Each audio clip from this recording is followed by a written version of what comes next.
اعوذ باللہ من الشیطان الرجیم بسم اللہ الرحمن الرحیم۔ السلام علیکم۔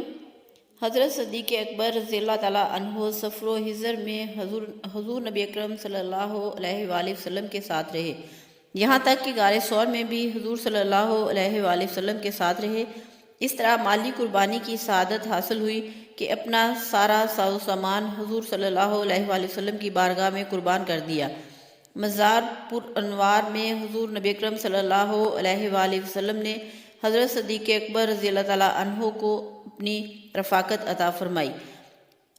حضرت ابوبکر صدیق رضی اللہ تعالیٰ عنہ کو 7 جمادی الثانی کو بخار آیا اور 15 دن بیمار رہ کر 22 جمادی الثانی پیر کا دن گزار کر مغرب و عشاء کے درمیان آپ کا وصال ہوا۔ حضرت عمر فاروق اعظم رضی اللہ تعالیٰ عنہ نے آپ کی نماز جنازہ پڑھائی۔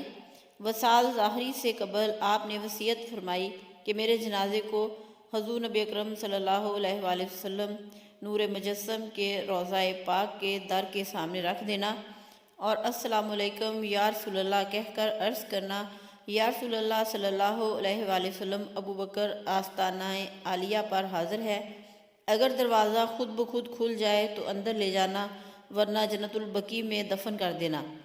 آپ کی وصیت کے مطابق جب آپ کے جنازے کو روضہ رسول صلی اللہ علیہ وآلہ وسلم کے سامنے رکھا گیا اور عرض کیا گیا، یا رسول اللہ صلی اللہ علیہ وآلہ وسلم ابوبکر حاضر ہے، تو دروازہ خود بخود کھل گیا اور آواز آنے لگی، ادخلوا الحبیب الی الحبیب فإن الحبیب الی الحبیب مشتاق، یعنی محبوب کو محبوب کے پاس داخل کر دو کہ محبوب کو محبوب کا اشتیاق ہے۔